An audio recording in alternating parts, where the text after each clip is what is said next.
That's my name. Don't wear it up. This is a box. This is the box where George Torres was killed. We, the jury, find the defendant guilty of murder in the second degree. We respect the jury's decision. I'm sure that Sarah Boone is going to want to appeal. Sarah Boone is a guilty woman, but she's already plotting her next legal fight. This morning, we're recapping the suitcase murder verdict and looking ahead to her appeal. Plus, Leilani Simon's defense attorney joins us live, opening up about her decision not to testify, how her surviving kids are doing this morning, and what she said right after the verdict. Also this hour, we're spotlighting the preliminary hearing for an ex-Marine accused of murdering his girlfriend. He says it was rough sex, and now psychiatrists are weighing in. Plus, Lori Vallow has excused her public defenders and wants to represent herself in her upcoming Arizona murder trial. All that plus much more coming up straight ahead right here on Opening Statements.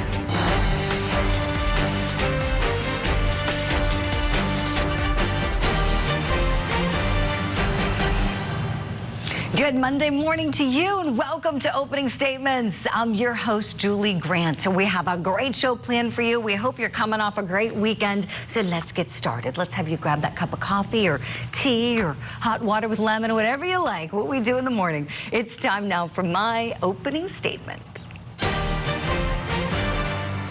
In the words of legendary rock star Richard Marx, should have known better. Sarah Boone should have known better to take that deal. Now, after fooling only herself, she's looking at potentially spending the rest of her life in prison for the murder of George Torres. Florida prosecutors offered a good deal to resolve this one, my friends. They offered her 15 years on a manslaughter charge. This would mean that Sarah Boone would then get credit for the time she's already spent in jail, which is nearly 5 years at this point. So she would do really an additional 10 little plus, not have the horrible designation of being a convicted murderer either. But bossy, narcissistic, lying, conniving Sarah Boone thought she could pull the wool over everyone's eyes. Nope, that jury was way too smart. And now she's lodged in the jail as a convicted murderer. And the judge can sentence her from at least 22.5 years, that is the mandatory minimum here, minimum for her, to life in prison. She should have known better. Now, at trial, the truth prevailed. George Torres got some justice. This morning, we wish that his family feels some comfort and peace, don't we, in knowing that the jury held Sarah Boone accountable for his death. May George Torres rest in peace. That is my opening statement this Monday morning. Let me know if you like it. Right now, it's time for your daily docket. You know, we interviewed him multiple times throughout the investigation. His statements remain consistent. You know, Scott didn't have motive. Even Miss Ferris, when we interviewed her, stated that Gary was his gravy train. Without Gary, Scott had nothing. The defense resumes its case this morning in the Burn Pile murder trial. Court starts back up 9 a.m. Eastern time in Georgia. In Michigan, we've got a probate hearing set to start at 9 a.m. for the missing Skelton brothers. Tanya Zuvers is asking the court to declare her 3 sons legally dead after not being seen since 2010. They were last seen with their father, who is currently in jail. And in Tennessee, we've got a bond hearing scheduled for Jackson Hopper. He's accused of shooting his ex-girlfriend after she completed a walk for cancer. That'll start up at 10 a.m. Eastern.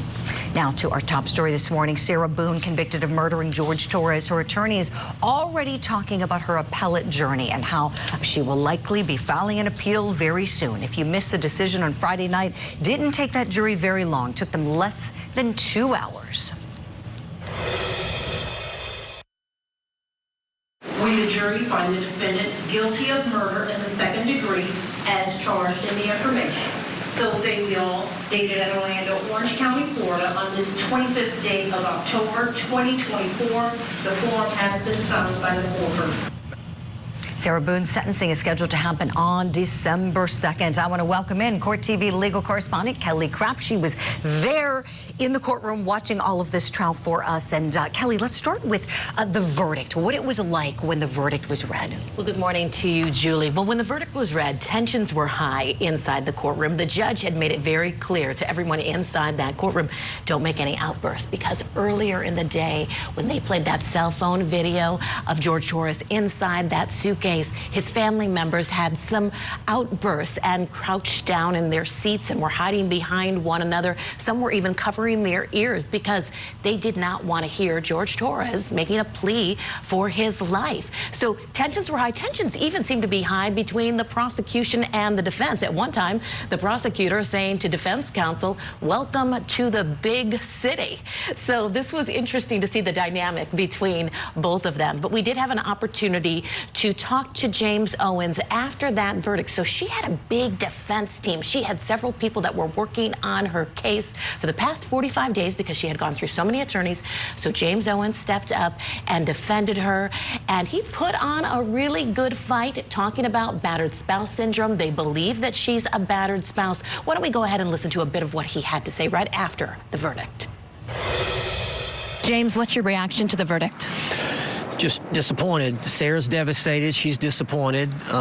We felt like we had a good defense with the facts that we had. Obviously, we had some hurdles to overcome for the state's evidence, and for whatever reason, the jury didn't see it our way. We respect the jury's decision. I'm sure that Sarah Boone is going to want to appeal.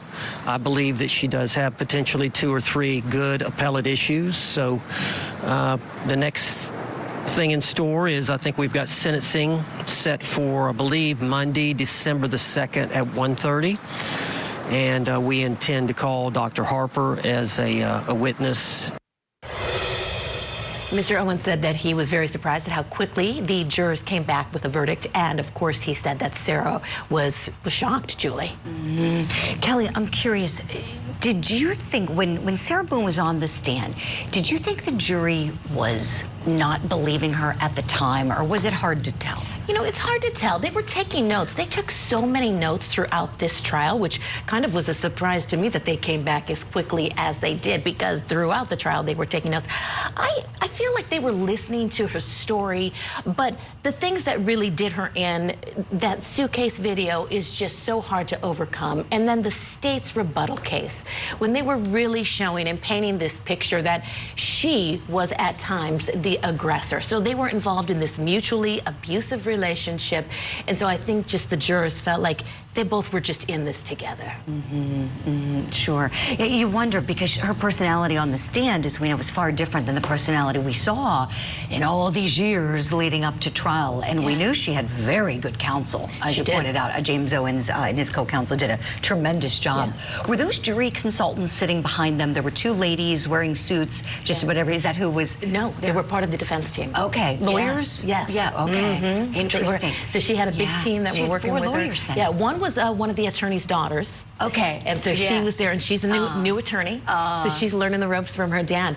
But really, just in regard to the defense team, I mean, this was a courageous battle for them. They took it on, and as attorneys, sometimes you have to take on fights that really, you know from the beginning, maybe is a losing battle. But everyone has a right to the defense. They did a really good job defending her. But some of the evidence just really, like the suitcase video, was just hard to overcome. Right. It was, Kelly. It really was. And as you know, the prosecutor brought it out in closing arguments. We've got a clip of that. Let's take a look.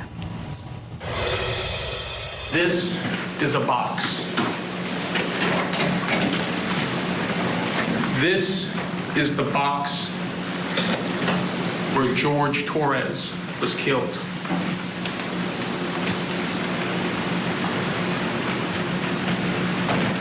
It's a small box, 28 by 20 by 8 7/8 inches. Kelly, any big reactions you noticed from the jury during close? Yeah, that suitcase video, when they brought that suitcase out, right, and the prosecutor Cacciatore there is talking about it as a coffin. I mean, it really, the jurors are just looking at it, and then you can picture yourself, you could picture them picturing themselves inside what he referred to as a coffin and making that request, that plea. Save my life. And so you could tell they were thinking it. It was very compelling inside that courtroom, and you just could feel this mood, especially with his family in there. It just, what an awful way to die. Oh, most definitely. Kelly Craft, great reporting as always. Thank you so much for being on the show this morning. I want to bring in our legal analyst guest now and talk some more about what is ahead for Sarah Boone. Criminal defense attorney Kirk Nurmi on the show, retired now, famously represented Jodi Arias, and former prosecutor, current lawmaker, and attorney Tommy Pope famously prosecuted Susan Smith. Good morning to you, gentlemen. Let's start with some of the advocacy. Kelly and I were just talking, as you heard, that moment where the prosecutor, Tommy, classified the suitcase as a coffin. What did you think about that? It really resonated with me. When I was a young prosecutor, my mentor, Donnie Myers, down in Lexington, was famous for having drawn a grave site of a child on the floor, visually, orally, just saying, you know, this is where the child was. When the jurors took a break, they stepped over that imaginary spot. And they always talked about how that resonated, that you had created that visual picture. I think that prosecutor was doing that. I will say I don't like the prosecutor taunting the defense with welcome to the big city. I prefer as a prosecutor to walk softly and carry a big stick, or be humble and kick butt, whichever way you want to say it in today's parlance. But, you know, I don't think that part's called for. But I want to say this, too. I've been wanting to say this for the last week or so. I thought the defense attorney did a tremendous job with what he had, considering you got a client, as Kurt will explain, been through all those attorneys. You know their personality type just from going through those attorneys. I think he did a tremendous job with what he had. I agree with Kelly that the audio and the video, it was just too much. Right. And Tommy, I'm with you. You know, that wasn't very nice of him to say that. You're right. Let the actions speak louder than the words. Exactly. Because James Owens, he was a formidable opponent for these two, as we all know. He did a great job. You know, he can't help the facts, right? The facts are what they are. Kirk Nurmi, you heard him say in that interview with Kelly how he could spot 2 or 3 issues that he thinks could be ripe for appeal. I'm curious if you saw anything from your perspective. You know, obviously you're more objective, right? You weren't representing her as he was. Anything you see that you think could be a viable issue for Sarah Boone?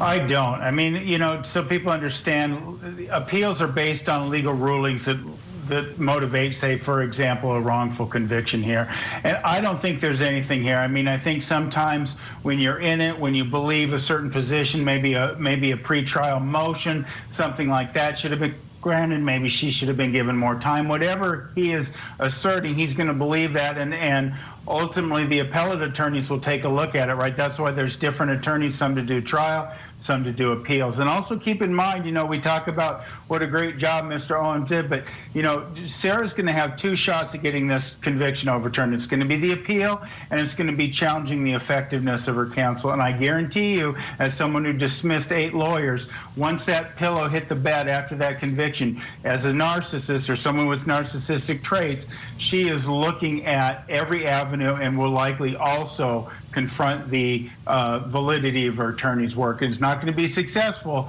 but I believe she's going to go there as well. Oh, I think you're spot on, Kirk. Thank you for that. Let's get some predictions from you both as we close out this segment for now. What do we think the judge is going to do with her on December 2nd? He's got this wide range. 22.5 years is the mandatory minimum. We know that life in prison is the max. Tommy, what do you think? My gut tells me somewhere in the middle.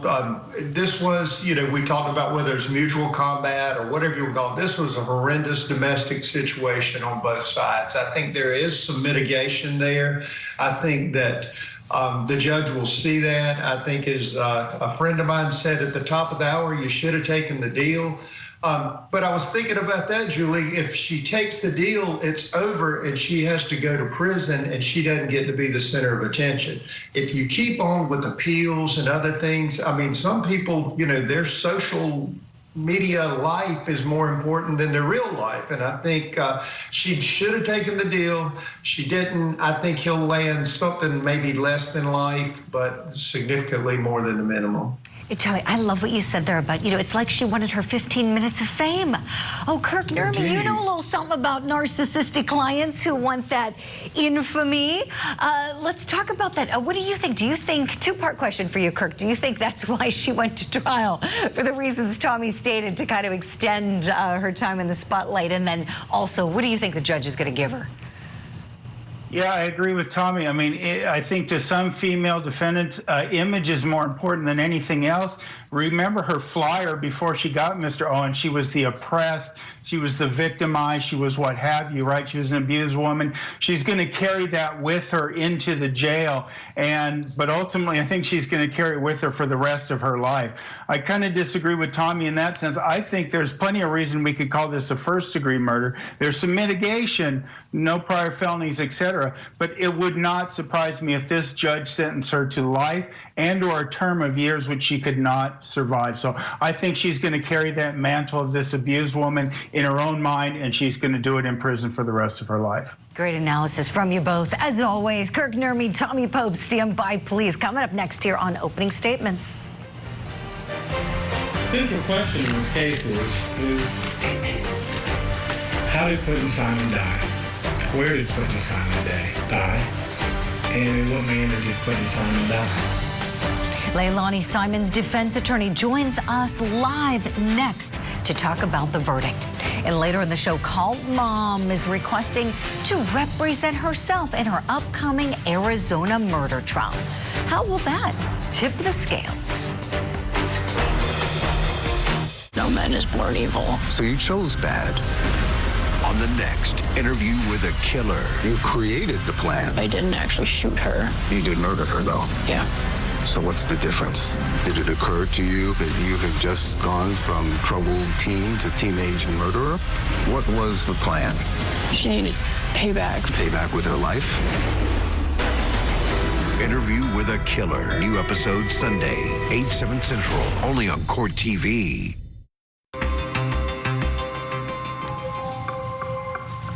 The verdict in the murder trial of Leilani Simon remains trending in true crime this morning, 2 years after the body of her 20-month-old son, Quentin, was found in a nearby landfill. A jury convicted Simon of all 19 charges brought against her in connection to the child's death. Let's take a quick look back at the moment where the verdict was read. As to the verdict, it reads as follows. We, the jury, find as follows: malice murder. We find the defendant guilty. Count 2, felony murder. We find the defendant guilty. And count 19, making a false statement. We find the defendant guilty. Joining us now, we're so pleased to welcome in a very special guest, the lead attorney for Leilani Simon, Martin Hilliard. Good morning, Martin. Thank you so much for coming on the program. Good morning, Ms. Grant. So tell us, I understand that you did talk with your client, Ms. Simon, over the weekend. Any updates you can share with us on her? I mean, she's obviously disappointed in the verdict. I mean, we haven't gotten a sentencing date yet. As I do with all cases, she's going to appeal and file a motion for a new trial. So, I mean, it's, you know, initially it was a shock, as it would be for anyone. Sure, sure. What about her other 2 children? Can you speak to what's going to happen with them now? My understanding is her mother has custody of those children, and there's a defects case going on with that, and my understanding is that's still working its way through the court system. So. Gotcha. That's all I really know about that. Sure. No, understood. Let's talk a little bit about her decision not to testify. Certainly acknowledging, you know, that is her right. The jury could not hold that against her. Of course, a lot of people was, you know, very curious about what she may say if she would get up there. Let's take a look back together at that moment. I've been given plenty of time by my attorneys, notified weeks ago about this. Do you need any time to talk with him in private about this? No, ma'am. All right. And so do you personally wish to testify or not? I do not. Martin, were you at all surprised at her decision not wanting to testify, or did you think that she might? No, I was fairly certain she wasn't going to testify. It's something that we discussed at length leading up to it. There was a question about the manner and method in which Quentin died, and we knew the state was going to make a big deal about the statements that were made during the investigation, and she ultimately decided that she just didn't want to add to anything more to the state's case and chose not to testify. Sure. Certainly a smart decision that she made there. You know, a lot of people, of course, just wanting to hear from her, but not the best thing legally, as you know, Martin. You mentioned some of the statements that could kind of come back, to haunt her, so to speak, if she were to get up there. During one of the interrogations, she seemed to concede that if she did something to baby Quentin, if she would take responsibility if that was the case. Let's look back at that moment.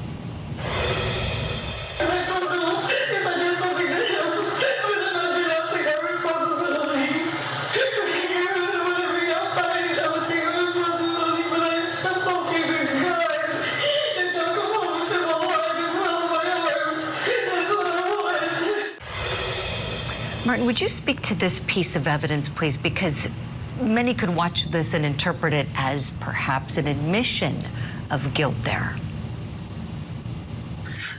Well, that's how the state definitely tried to play it. The reality of it was, though, is that was part of, she made a number of statements, and that particular statement was later in the investigation and after a lot of poking and prodding by the state. So if it was really just, if I did anything, I would take responsibility for it, but it wasn't really a concession.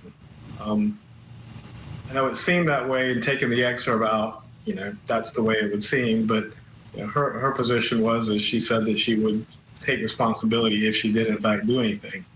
And that was much of a piece of a much bigger, longer interrogation. Gotcha. Martin, if we could talk about Daniel Youngkin. He became a really key witness for the state, as you know, even claiming that Leilani told him at one point to make some false statements to investigators. We have a look back at that clip. Let's watch it now. Do you remember telling him that when you woke up at 3 a.m. that Leilani was asleep? No. Well, if I did, then that's probably something she told me to say. Okay. And remember telling him Quentin was okay at 3 o'clock? Probably, based on what she told me to say. Martin, how key to the state's case was Daniel Youngkin in your view?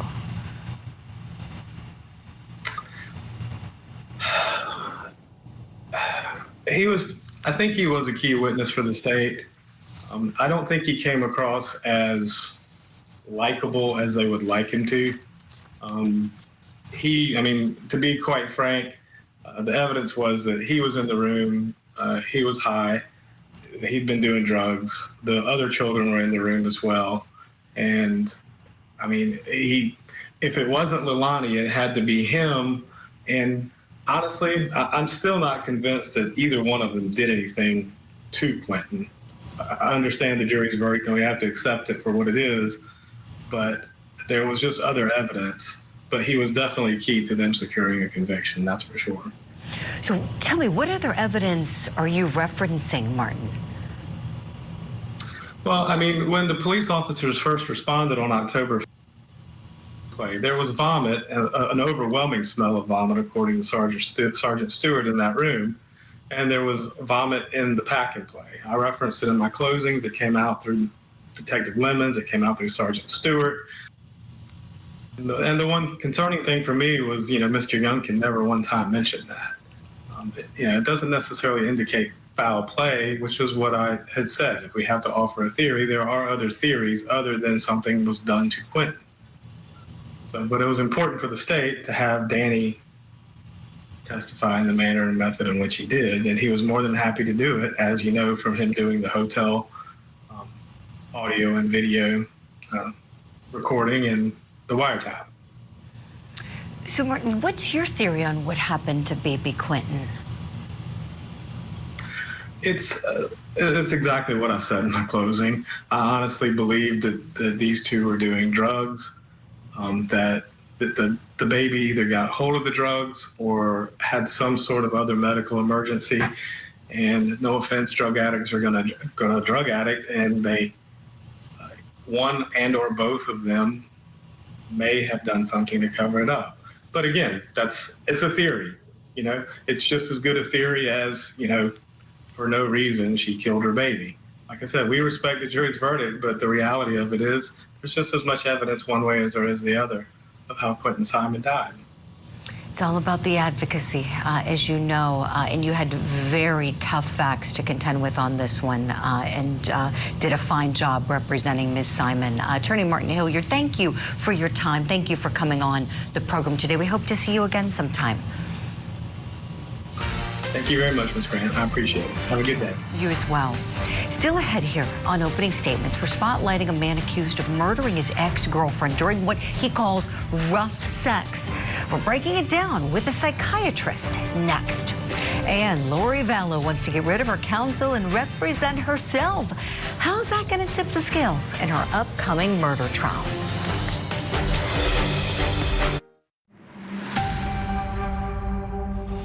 This morning, we're spotlighting the case of an ex-Marine accused of murdering his girlfriend by strangling her and then fleeing the country.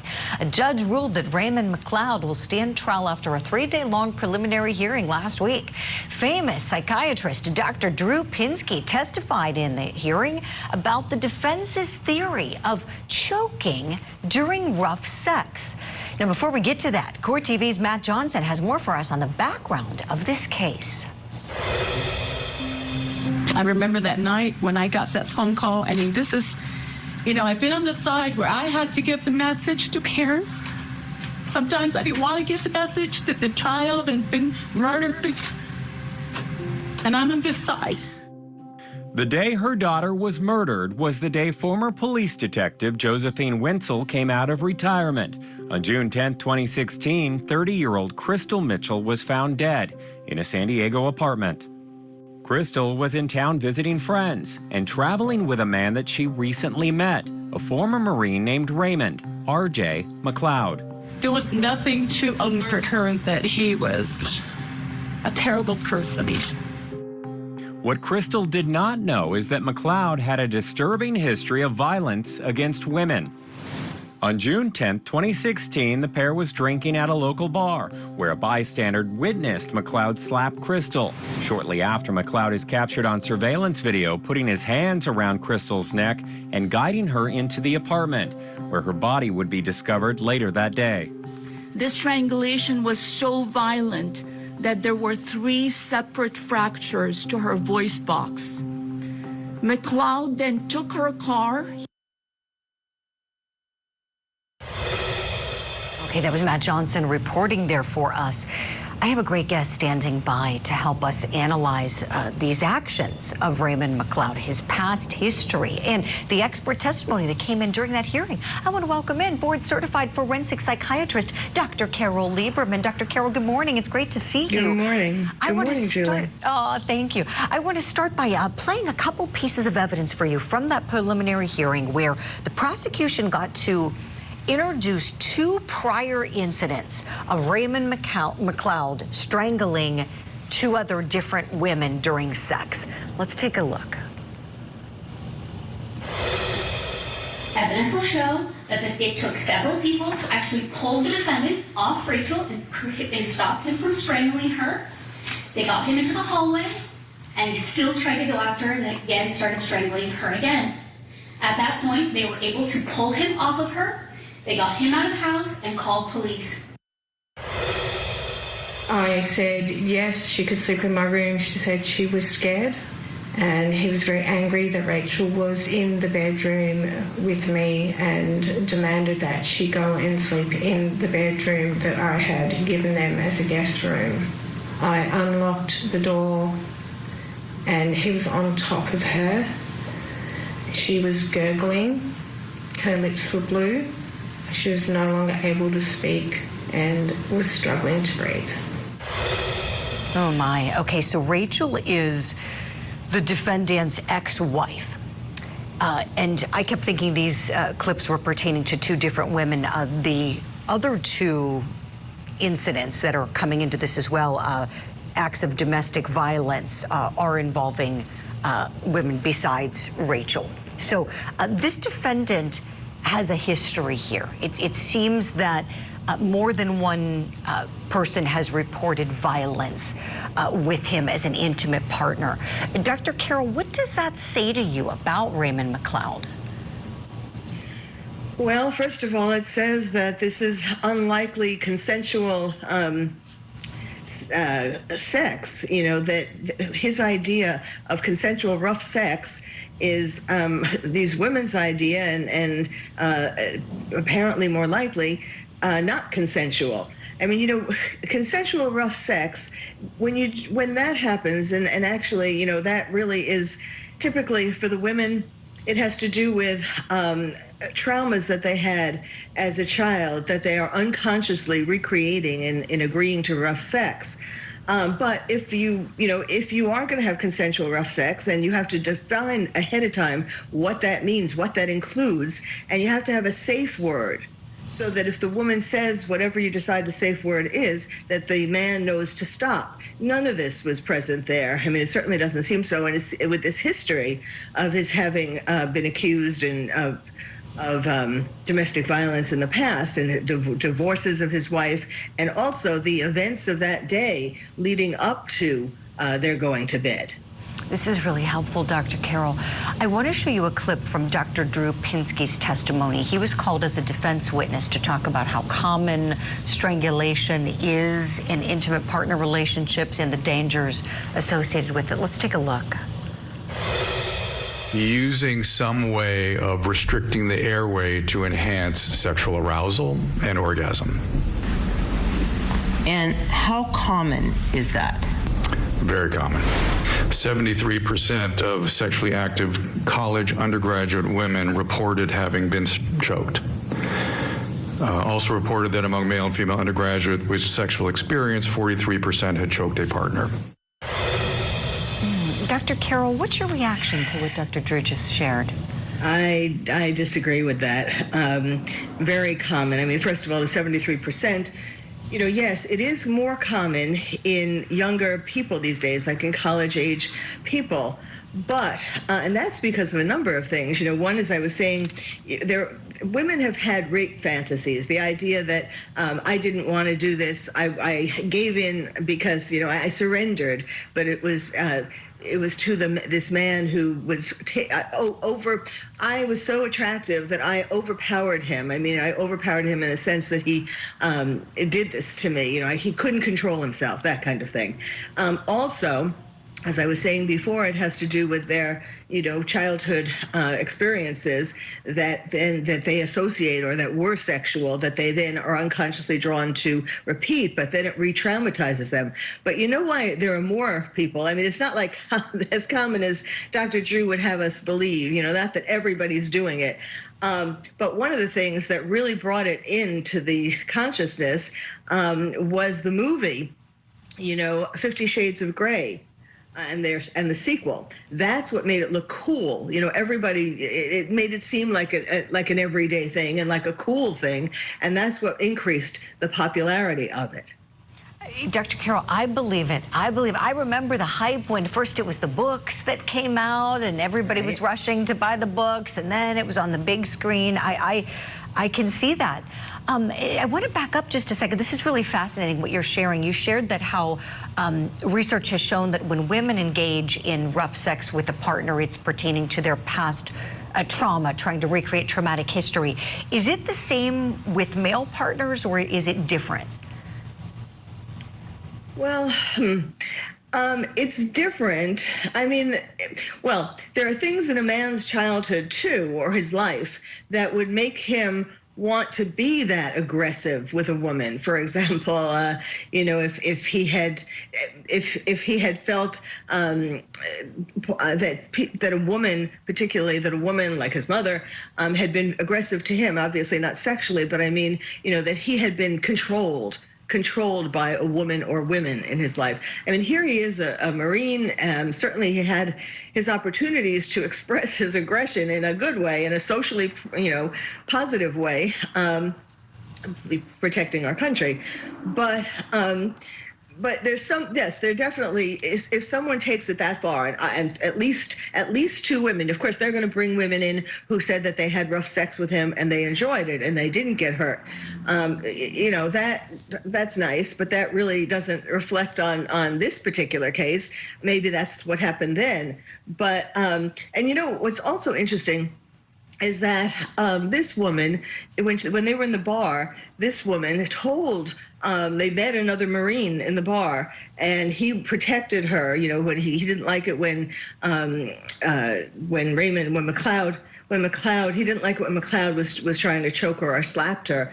And so there, you know, and then there's the surveillance of them going into the apartment building when he was being rough with her. So it's not like they laid down into bed and said, "You want to do this?" And she said yes. And I mean, you know, this is just really aggressive, probably, you know, possibly fueled in part, at least, by the alcohol. But he has this history that really, plus fleeing consciousness of guilt.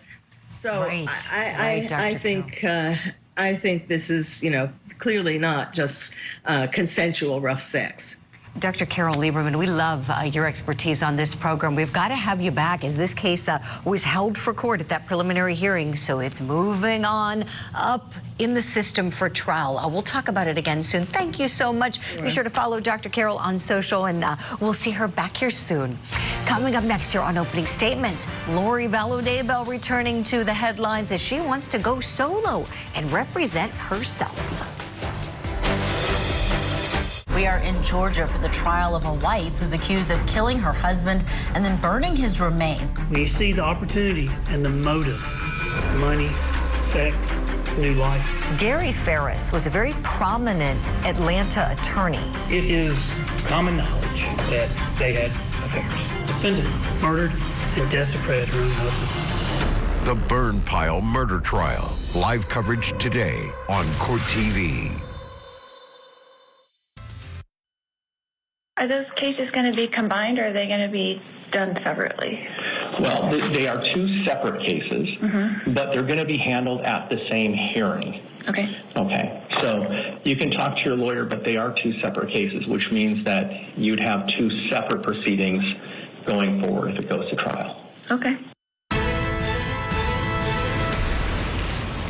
Now, for what's tipping the scales, jurors could be getting used to that voice of the future as cult mom Lori Vallow-Daybell's back in the headlines. Two big developments in her Arizona case. One of those developments leaves her pending conspiracy trial in jeopardy without a final date. So the judge has granted her motion for a competency evaluation. So we don't know when this thing is going to go. We know this trial is about her former husband, Charles Vallow, though. We know that he is the victim on this homicide case. And there's an attempted homicide as well of her former nephew, Brandon Boudreaux. Thank goodness he survived. And there's more. So the Doomsday Cult Mom's also looking to be without counsel.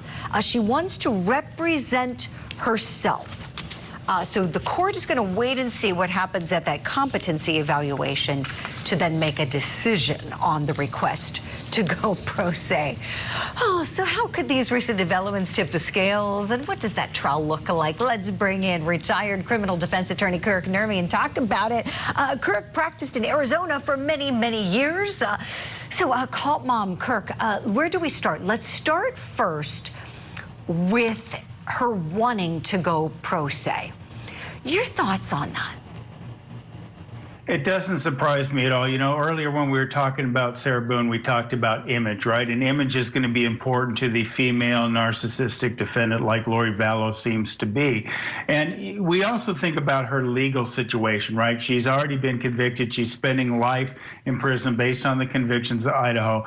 And we know that whenever she has a chance to speak, it's about her image. It's about propping up her cult-like beliefs, right? So to me, I think she's probably having some conflict with her attorney. I know her former attorney is a good, competent attorney. He's probably telling her some of the things she wants to talk about aren't relevant, and she was going to try to use this trial as a forum to put forward her beliefs. I think you're absolutely right, Kirk.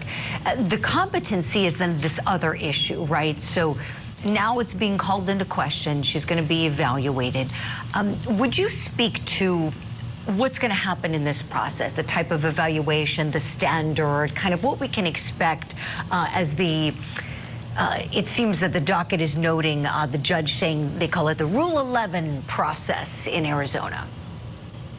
Yeah, very familiar with that process, Julie. One of the first things that happens is there is what they call a pre-screen evaluation, meaning two doctors will take a look at Miss Vallow, take a look at her records, but it's only a couple pages. It's not very in-depth. And if they agree that further evaluation is needed, and that's probably what happened in this case given the extensive records, then they refer it to a full evaluation. That's where the doctors take a more in-depth look at Miss Vallow's mental health, her history, medications, all those sort of things. They do an interview with her. They may even do an MMPI. They may do different things on her to decide whether or not she is competent or not. And then that full evaluation goes before a particularized court to decide whether she's competent to stand trial.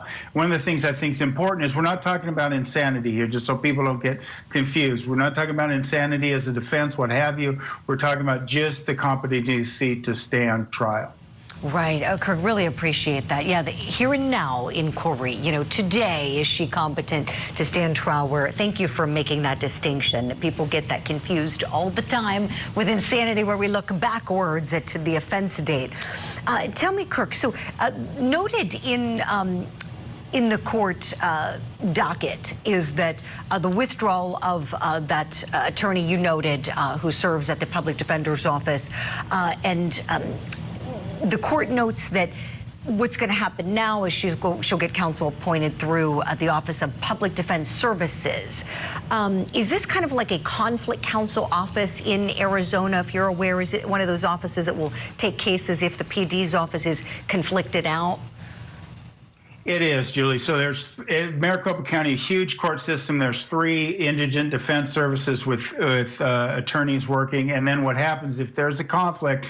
And one of the things about a conflict that people should also understand is that if the one member of the public defender's office has a conflict, the entire public defender's office has a conflict. So they go outside of these indigent representation, and they have people that work under contract on an hourly basis with the county that will be assigned the case. Which is great. Yeah, I remember, you know, in law school, you know, learning about conflicts. It's fascinating, as you noted, you know, what you can do, you know, your partner can do. What you can't do, your partner can't do. And just like in the offices that serve the public, yeah, that conflict bleeds through to everybody. So that's hard when, you know, when there's so much service going on and so many people are being legally served by a particular office. And sometimes vetting them takes a long time to make sure that there is no conflict that exists. Kirk, tell me, when we think about Cult Mom and what she's doing, do you think this is for show? Do you think some of this is just to kind of go against the grain, so to speak? Well, no, I think it goes back to what I said earlier. It's all about image, the presentation, right? Where Sarah Boone's not going to take a plea and accept guilt. Lori Vallow is going to use this trial as her platform, Julie. That's her goal. Yeah. She's already infamous, as we know. Maybe she'll make friends with Jodi Arias out in Arizona. Who knows? As long as they stay away from you, Kirk. Who was that, Julie? I never heard of her. Never heard of her. Yeah. Who are we talking about there?